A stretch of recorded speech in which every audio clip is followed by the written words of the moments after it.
One, two, one, two. All right, let's roll. Welcome.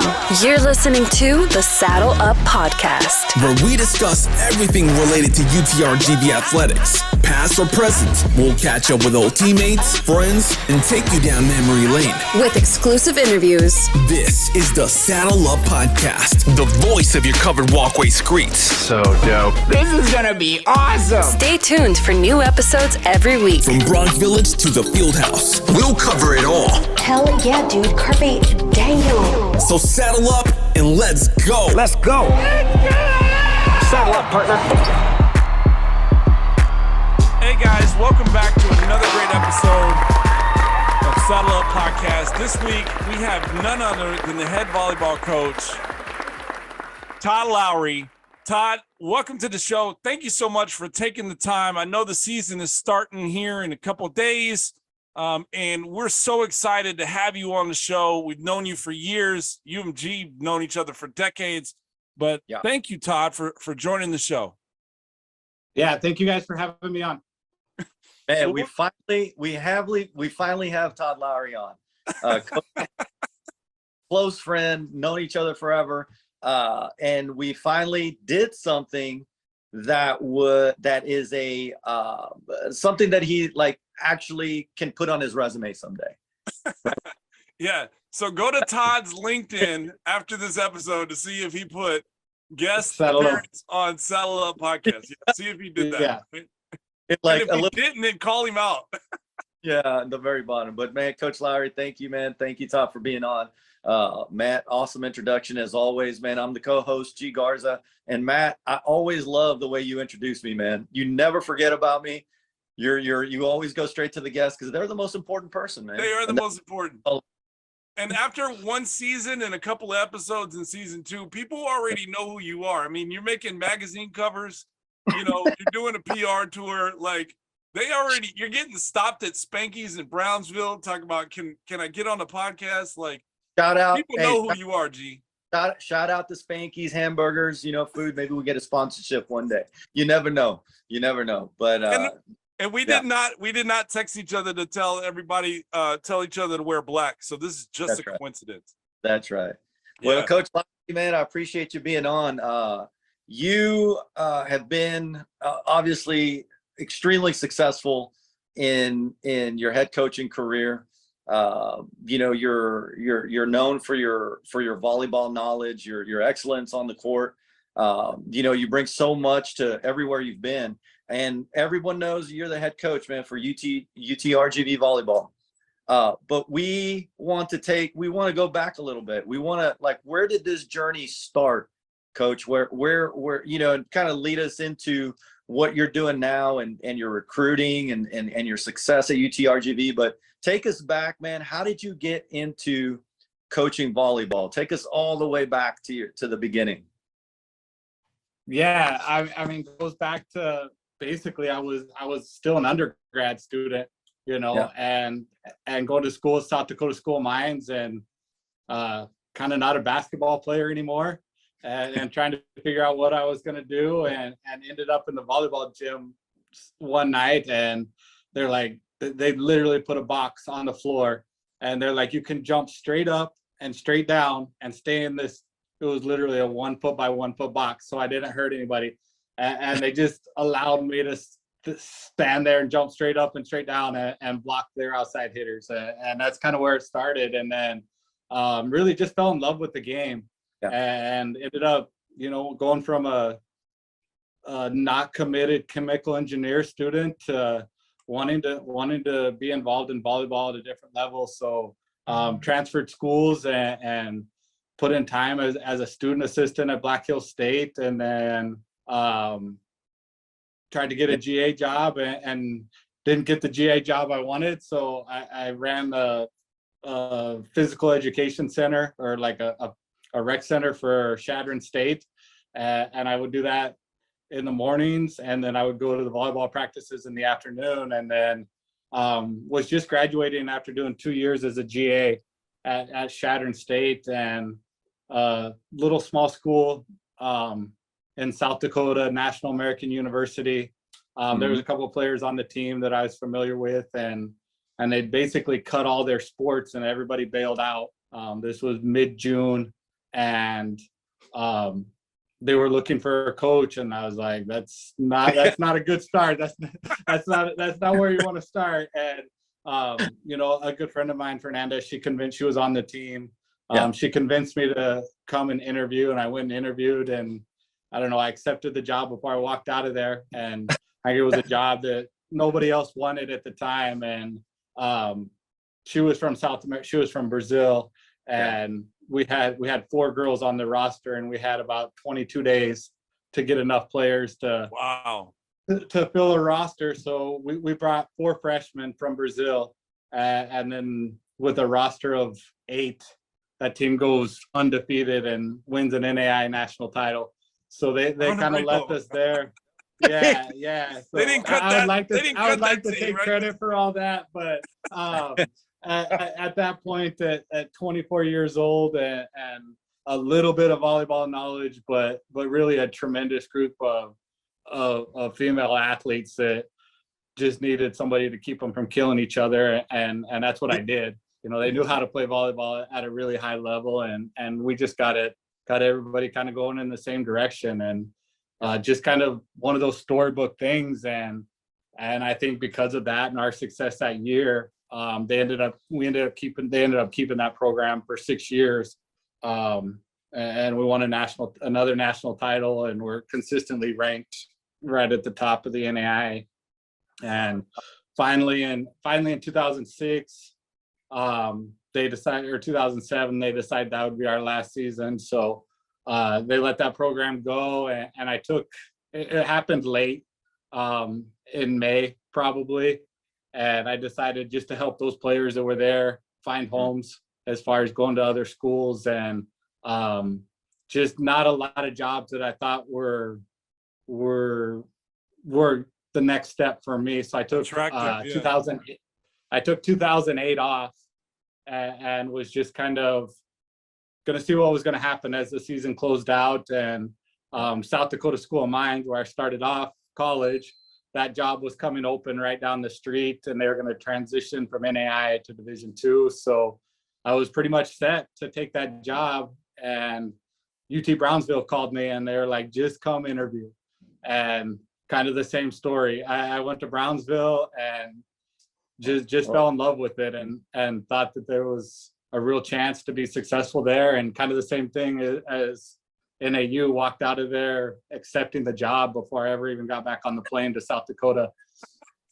So that's what that was a day of fate right there.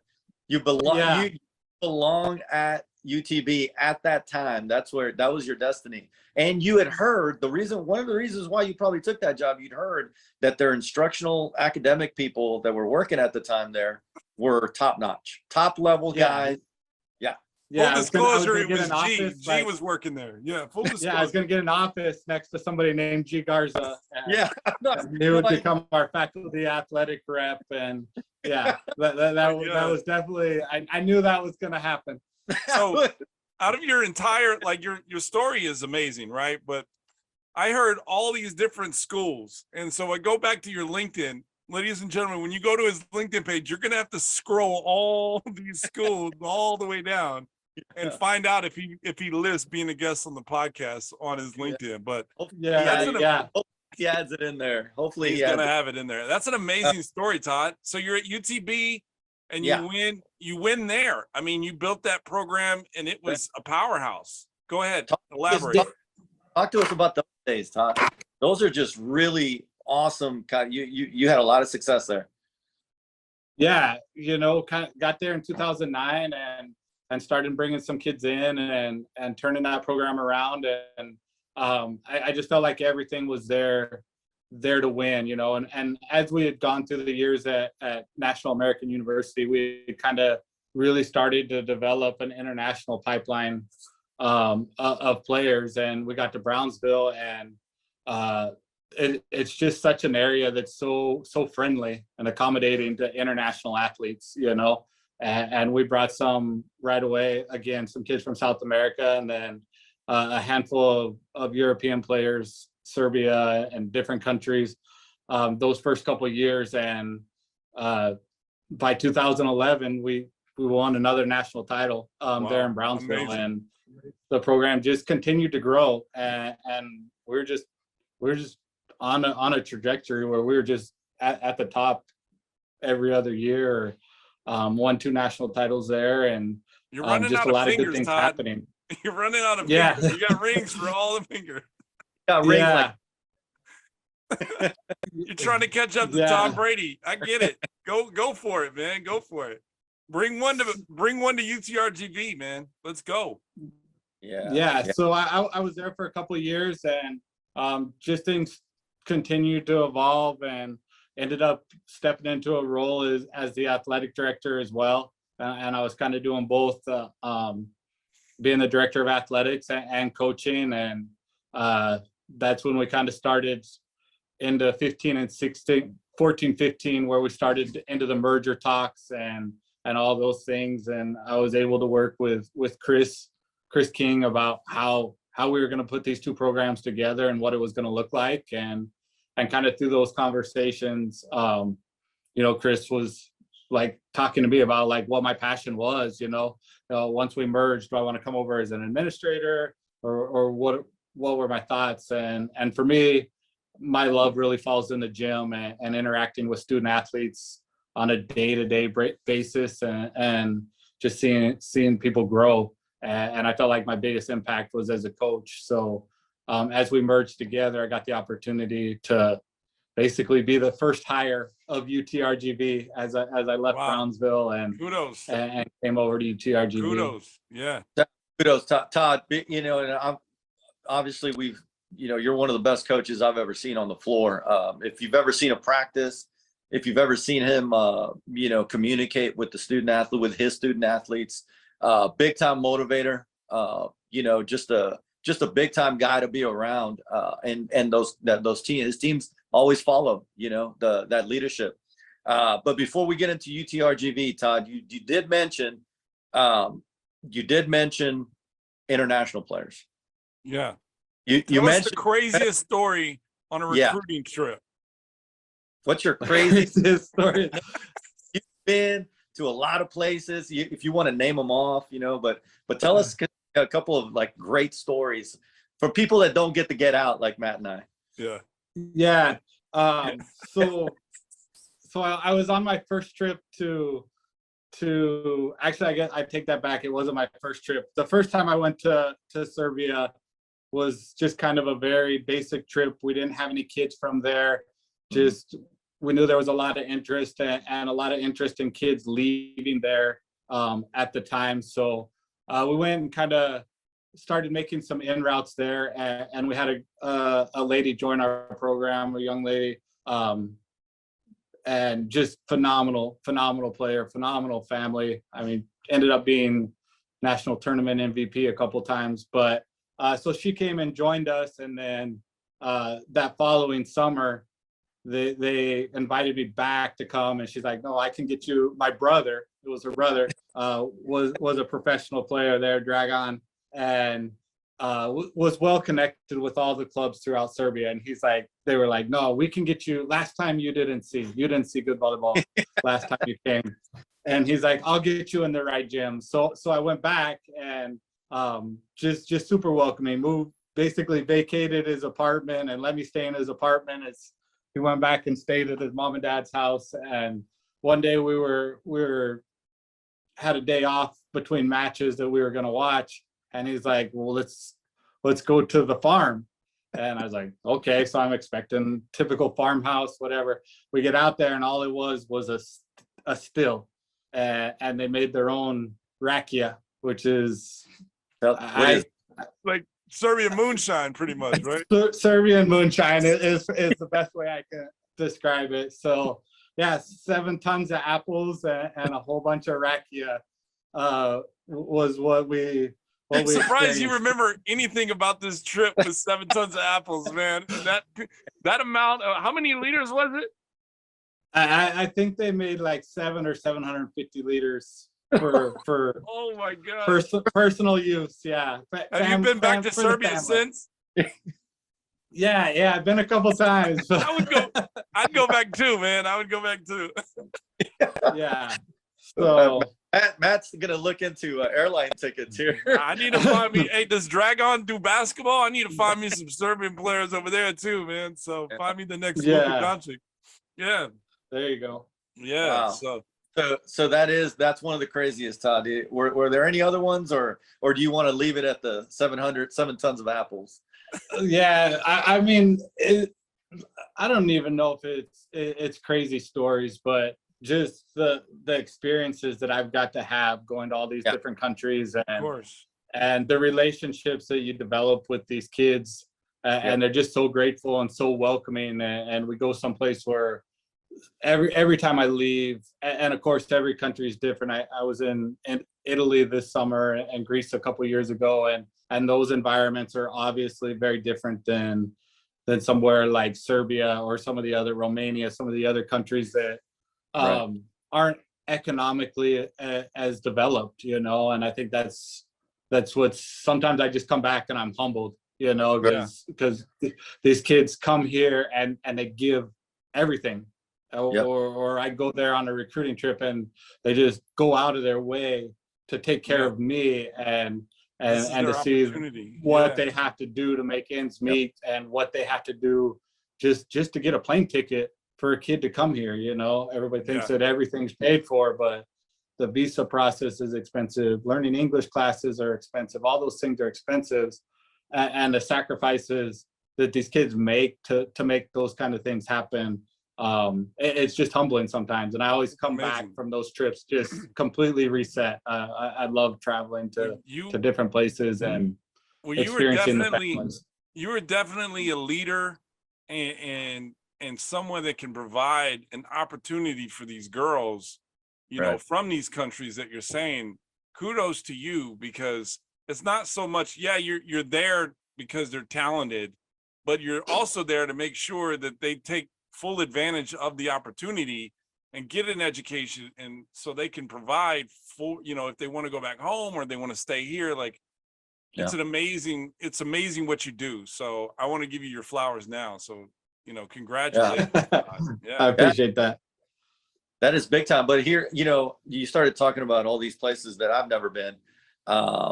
You know, and Matt probably has never been. So maybe Saddle Up can kind of join you on one of those recruiting trips. Yes, let's go. 750 liters of moonshine. Let's do it.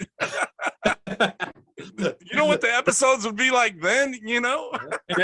Oh, so much more fun. Matt will be so much more fun. You all don't even know.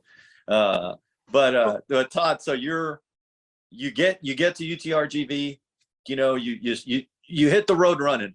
You know, how was that first year for you here at UTRGV? Yeah, you are a powerhouse now.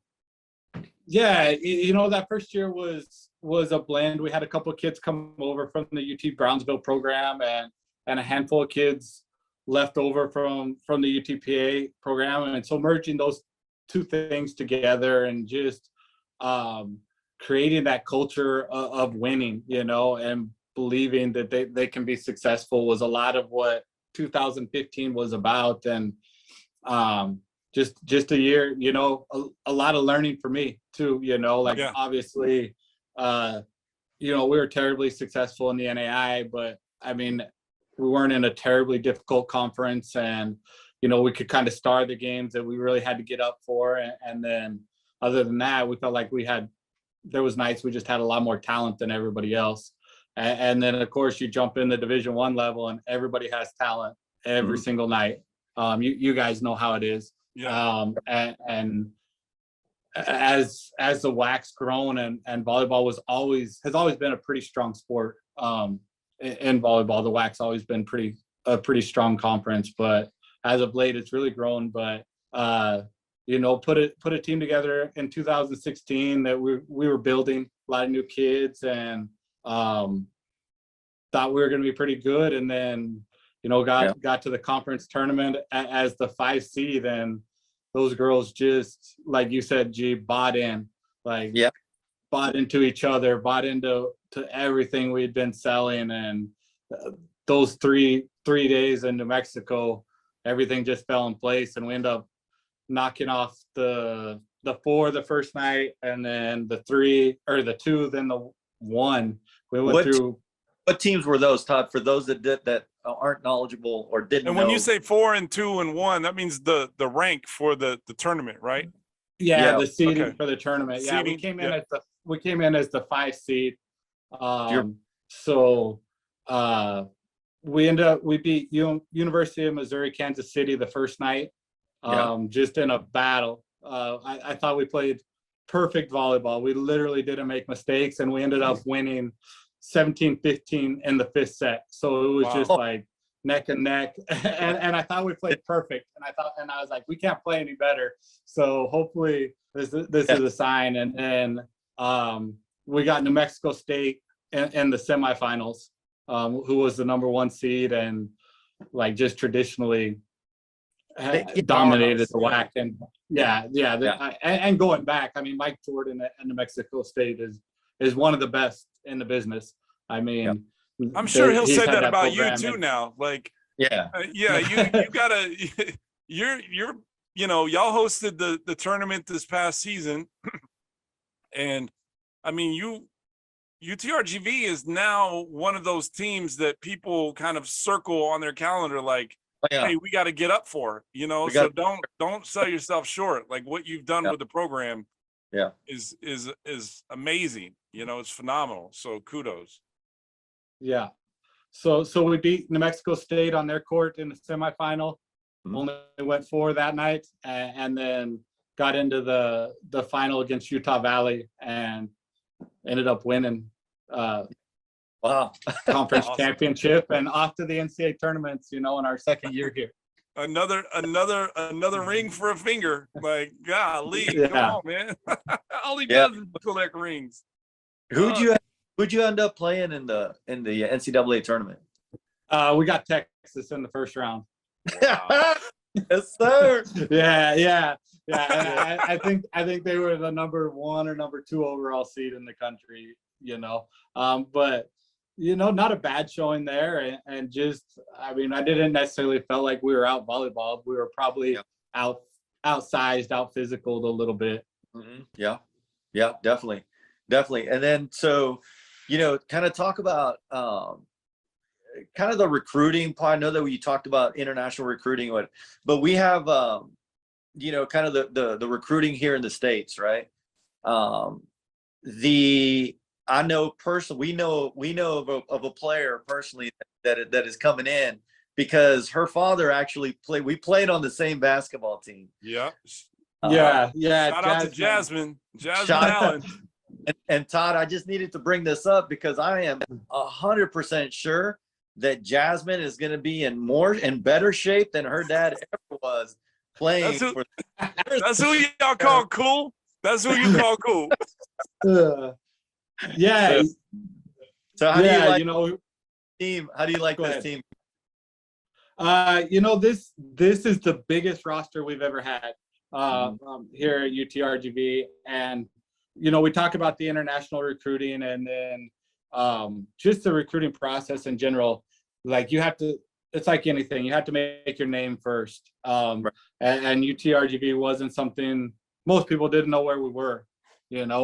I could go to Houston and ask a group of 100 volleyball campers, and they don't know where UTRGV is. So that's the challenge that we've been fighting since we took over here, and it's taken time. And we do get out to those things in Houston and showcases, and our coaches are, our staff's going to those things and working them to increase our branding and our recognition. And this year it just kind of clicked. We've always been probably 70% international, 80% international, and 30% domestic. And this year it just clicked. And I had good kids from Dallas and San Antonio, and there's some great Valley talent right now. A couple of kids, Julie Bryant and Elise. So those kids and they just all came this year, and I had to add 2 lockers to our locker room because I couldn't say no. That's awesome. And it was just a a really fun group that really wanted to be here, and it didn't feel like we were out trying to sell something anymore, where we were always trying to convince before, where we've gotten enough recognition and the growth. Hats off to Chase, what's occurred here the last 3 years coming out of COVID, and even the way we were able to maintain, hold the line going through COVID, just set us up to just explode as we came out of it. And that's what this campus has done. And we're definitely noticing it. Like we're in conversation with recruits that we were not in just now, 2 or 3 years let ago.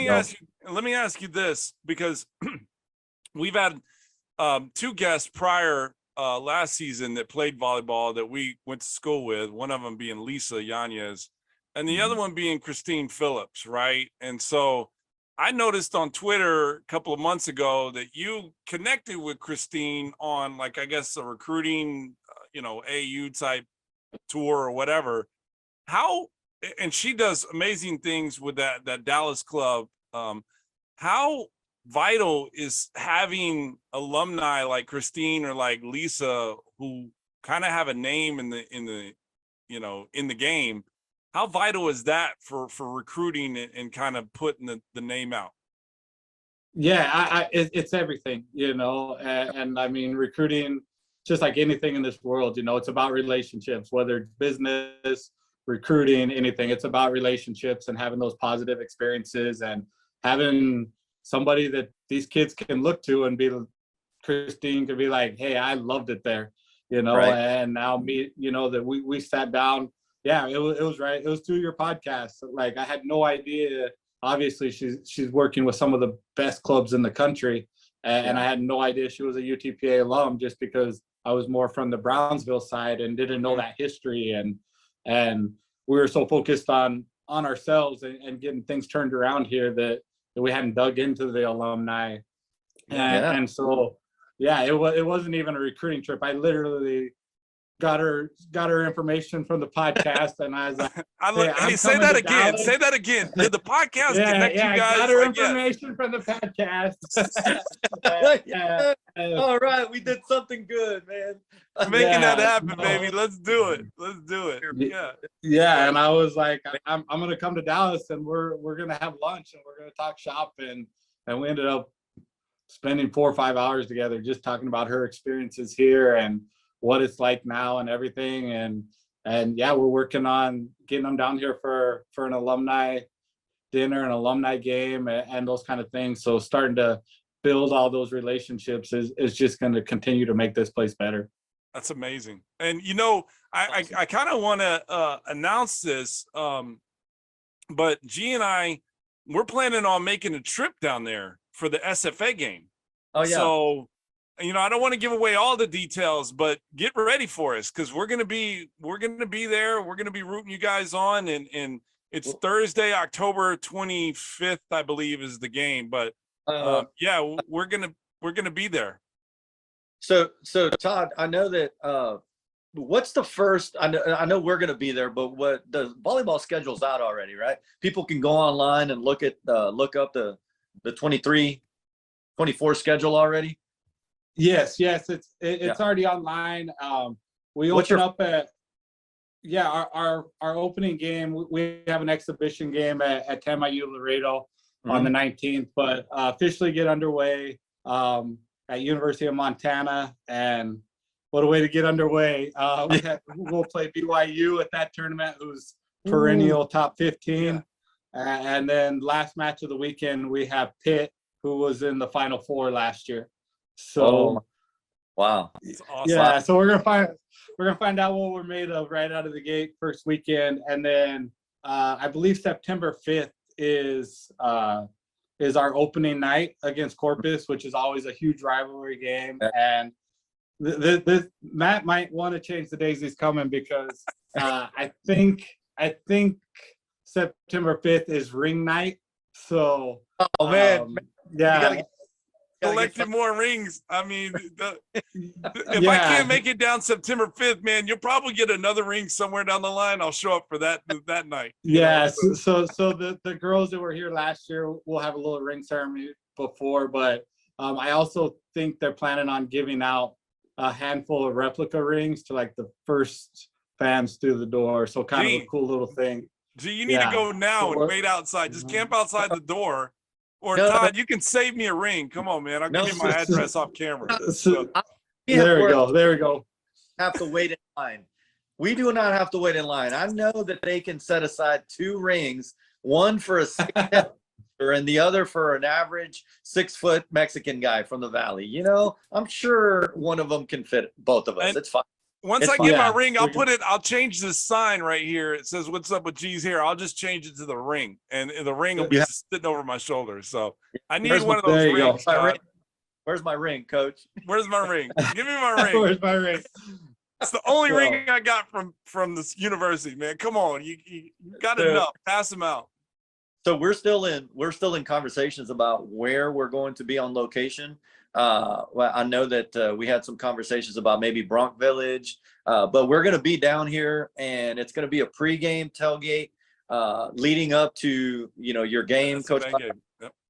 It's against SFA, but what date is that for sure? 26th? Thursday, October 25th. Thursday, October 25th. Yep. So that's going to be a big game, and we're going to be down in the Valley. I live here, so Matt actually has to, take the long plane ride down here. I'm on a bus. I'm taking the Greyhound. Taking the bus, yeah. maybe we can sell that replica ring. And I'm gonna sell the replica ring to get like a coach flight. That's what I'm gonna do. So Todd, man, thank you for that. That was an awesome rundown, man, and I know great things are coming. We know this. We know who you are as a person, who you are as a coach. You grew up in Gillette, Wyoming, correct? Yes. Okay. Yeah. So before I even when I met you, I didn't even know where I didn't even know Gillette existed. I thought it was a razor brand, right? A razor. Yeah. I thought there's an actual city that Todd was you were born and raised there, right? Born in Colorado, but yeah, raised there since I was 3, I believe. Raised in Gillette. Okay. Yeah. Like, this is my question about food. Okay. It's my question about food. Food thing always comes up with me. And if you were to take a comparison of the best plate, the best thing to eat in Gillette and the best thing to eat in the Valley. All right. For a guy that never been into Gillette, what is the go-to meal in Gillette compared to the go-to meal in the Rio Grande Valley for Coach Lowery? I mean, Gillette, we don't have that signature. We have a place called Humphreys, which is based off our high school mascot, and they have different, just kind of Humphrey the camel. Yeah, all it is, man. Yeah, and we have a bison farm. I knew it was gonna be bison. I knew it. I knew it was gonna be bison. And it's not necessarily my thing, but like it's still pretty good. A bison burger from Humphreys. Wow. and sweet potato fries. Is that similar to what you would get, like a double meat, double cheese at Whataburger? Yeah, something like that. Man, I miss Whataburger. Oh man, aren't they building one in San Diego somewhere or Vegas? No, they're building one in Vegas. They're building one in Vegas on the Strip. So I already told my wife we can get a flight on Spirit for like $89 round trip. So one day if she comes home and I'm not there, I'm like, hey, I took a flight to go get Whataburger, so I might have to do that. Double bison with sweet potato fries. Yeah. So we got about 5 minutes left. We're gonna get down to the meat. We're gonna do rapid fire questions, right? So okay. Yeah. Okay, let's go back to the food. What is your favorite spot to go and eat in the Valley? Still a Brownsville spot, actually. Ultimate Taco.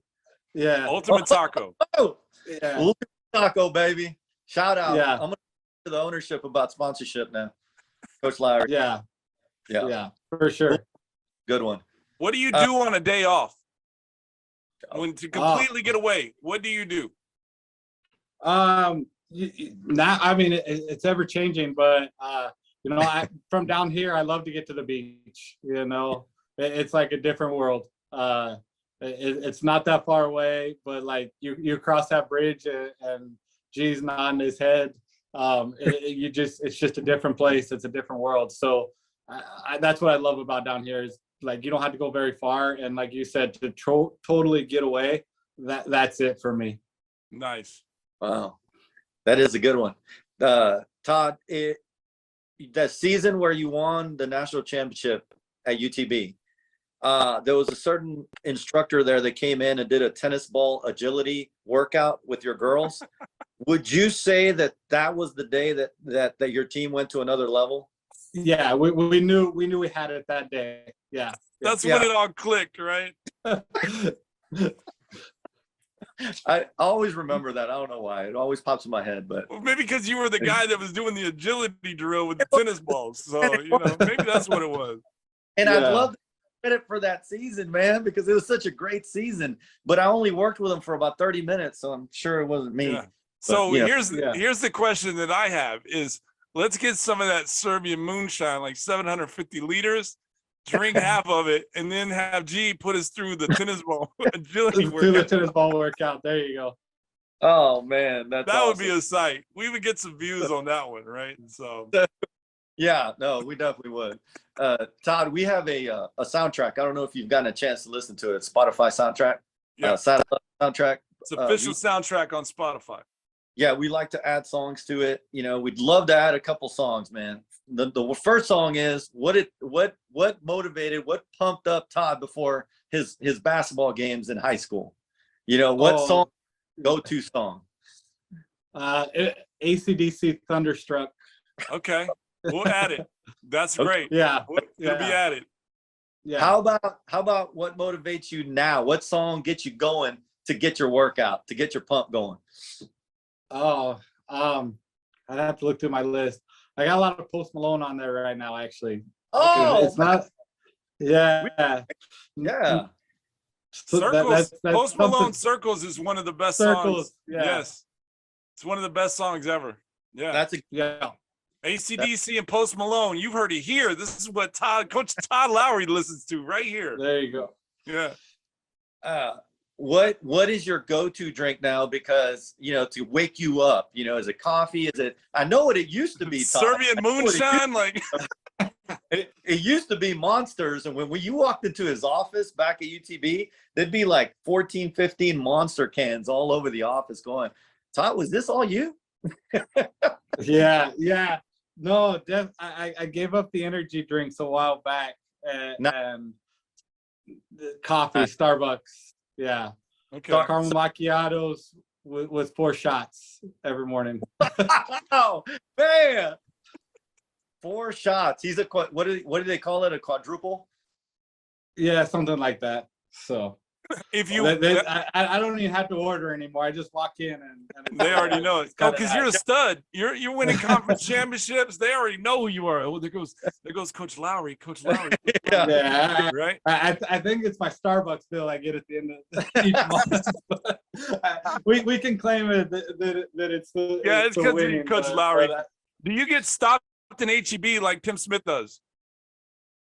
Yes, yeah, and more so, it's just growing. You know, the Valley's really getting behind UTRGV and more so now than ever before. And I mean, people are just really embracing what something special we have here. I think for a long time, going back to the Pan Am days, I don't think people truly grasp what it is to have a Division I institution in your backyard and the quality of athletics that you can go out and watch if you want to. Fantastic. Absolutely. What's Todd, you're a superhero. What superpower do you possess and why? I would want to be invisible. And G's probably laughing because he knows me. I can just sit back and watch people for hours. We've made a couple trips to Vegas and Yeah. I can just sit there and not even play a game, but sit there at a corner slot machine and just watch Just people. Does G ever take you to, when you go to Vegas with him, does he ever take you to Carbone's and run up $1,000 bill? It sounds like a similar experience that I've been through. Man, I'm sure there's other people we could put on this podcast that'll probably have similar experiences as well. Oh yeah. These are all myths. These are all myths, fables, story, man, storytelling. Oh, I get it. Well, Coach Todd Lowery, thank you so much for joining the show. We are blessed to have you. We wish you all the success in the upcoming season. We're so happy to be able to call you a friend, and we're thrilled to be able to support you and the girls and the teams and the product that you put on the floor every day with the banner of UTRGV on it and the jerseys, and we can't tell you enough how much we appreciate you. So thank you. Yeah, and thank you for being. Thank you for being that bridge to that alumni and those old UTPA, past UTPA players that are still very interested in the program and want to see you succeed. And you are a great representation for them, man. It's an honor to call you a friend, an honor to call you a coach. And just keep listening to the show. So just keep listening to the show. We'll have volleyball players, and you can text us and be like, Matt, I need that number. Like, for sure. And sometimes, like people say, we don't know what we don't know. And if there's anybody out there that gets to watch this one that wants to reach out, because we haven't connected, like by all means, both the Lisa and I connected with both of them right after the podcast last year, and both just amazing people and doing amazing things in their respective fields. And love to have more involvement, and not just, if they're not involved in volleyball, it doesn't matter. Like what Lisa's been able to do, I talked to her about coming down and speaking to our girls, just like, about taking what they learn here and going out and being successful at the level that she's been successful at. So just having those networks for our kids going through our programs are invaluable, like we said. But thank you guys for doing this. I love it. And, thanks for being friends. That's most important. We're blessed to know you. And that's it for this week, guys. So tune in next week. We're going to have another phenomenal guest. Maybe not as many rings as Todd has, and he's going to keep collecting them. And Todd, we'll give you our address after the show, so that way you can send us the rings and the replicas. But we wish you all the success, my friend. Hey, a boy can dream.